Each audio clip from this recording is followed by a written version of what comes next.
messenger calls through our ruins and into the den of our night. Her name is wisdom, and all through the kingdom her followers learn what is right. Lift up your eyes to see her, open your mind to know. The greatest is gained from her simplest things, from peasants to kings young and old. Now listen as her story is told. Once there was a king who ruled his kingdom with love and kindness and great wisdom. He was loved by all the people of his kingdom. But one day this king decided to go away on a long journey. He called his 4 daughters to his side and announced, "I must leave on a long journey. I will return. But in my absence, I want the 4 of you to take care of this kingdom." "Oh, Father, please don't go. We'll never be able to take care of this big kingdom without you." The king smiled. "You will do well. Now listen to my words. I'm going to give each of you a gift. This gift will teach you how to take care of this kingdom." The king then took one hand of each child and placed a single grain of rice there. Then he left on his journey. Well, the oldest daughter ran immediately to her room. She tied a golden slender thread around her grain of rice and placed it in the center of a crystal box where she could look at it every day.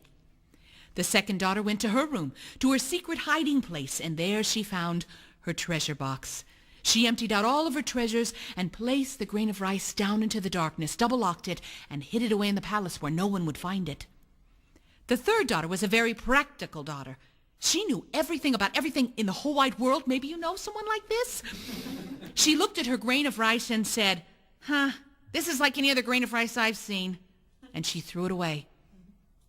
The youngest daughter went to her room and sat on the edge of her bed and stared at the tiny grain of rice. "This gift from my father will teach me how to take care of this kingdom." She wondered, pondered, puzzled, and studied the gift. Weeks, months, nearly a year passed, and finally she understood the meaning of the gift. A sudden task of magnitude has lit upon the path. Counsel is sought, but nothing is said to answer questions asked. And when the noisy are quiet, and when the prideful are gone, then is seen what needs to be gleaned for the work to carry on. Messenger calls through our ruins and into the den of our night. Her name is wisdom, and all through the kingdom her followers learn what is right. Lift up your eyes to see her, open your mind to know.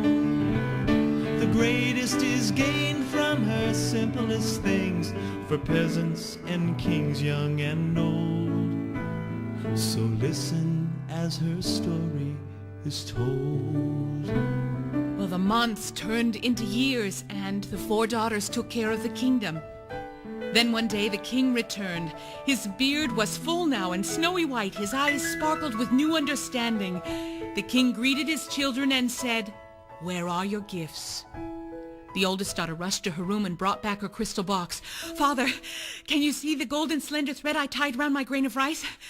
I've kept my grain of rice in this crystal box you gave me, and I've looked at it every day since you've been gone."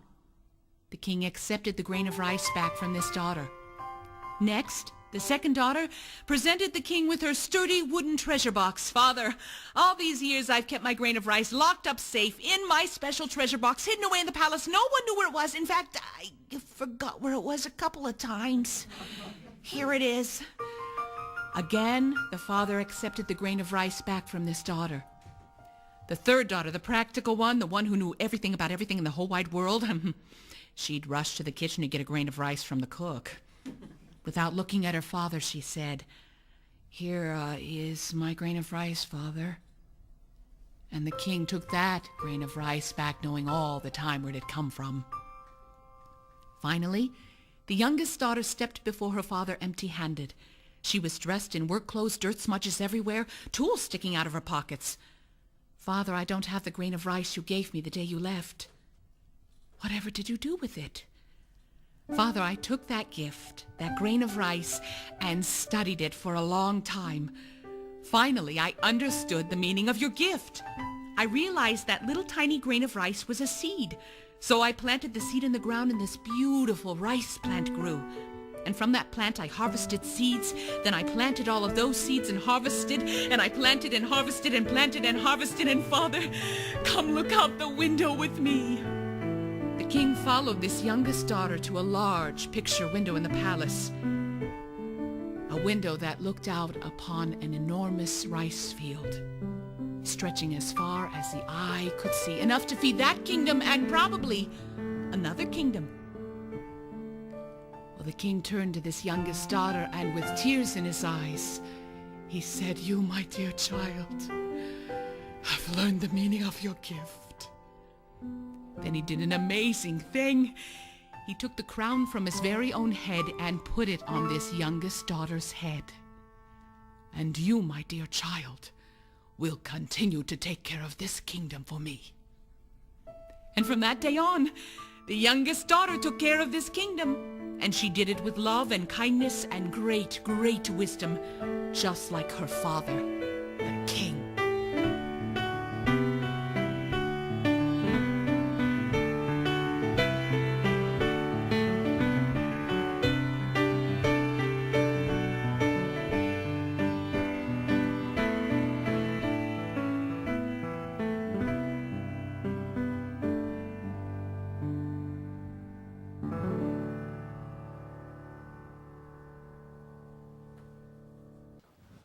We're here with international mime artist Marilyn Farley. And have there ever been a question that you've had for a mime? I mean, have you been irritated by those mimes that follow you on the street, copying your every single gesture, your every single move? And you've wanted the opportunity of actually to say something to them and hear what they might have to say back to you? Well, all right, so what is it that we usually associate with the art form of mime? Silence. All right, anything else? White face, I see. And, oh, that's just amazing. I can like see it, it's there. It's like a wall. Wow. Cool. So sometimes we think of mime as illusion. Is there anything else to mime, or is it just all this, dumb, showy stuff? Oh, I'm sorry. Didn't mean to offend. What other aspects are there to mime? What kind? For instance, you've just told us a story. What were the characters that we saw? Oh, we saw a poor person, maybe a hungry person. And we saw a prince, a king. We saw that girl that you've seen down the street. You might know her. Yes, the cute kind. Yes, indeed. And what else? Oh, the child that's a hoarder. Yes, we saw that. And wasn't that apple inside of a treasure chest? Doesn't that mean that's like really, really old? And okay, well, there you have it. What else? Oh, we got the snob, and we've all seen her plenty of time. That's for sure. Good. Well, what was it like? I understand that you studied with Marcel Marceau in Paris, France. So what was that like? Very nice. That means you loved Marceau. Yeah, okay. And what kind of things did you study in Paris?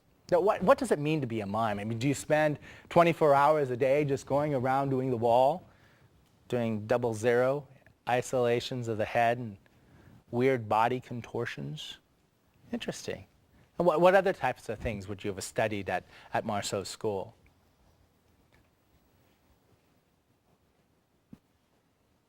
Identification, object like a butterfly. Oh.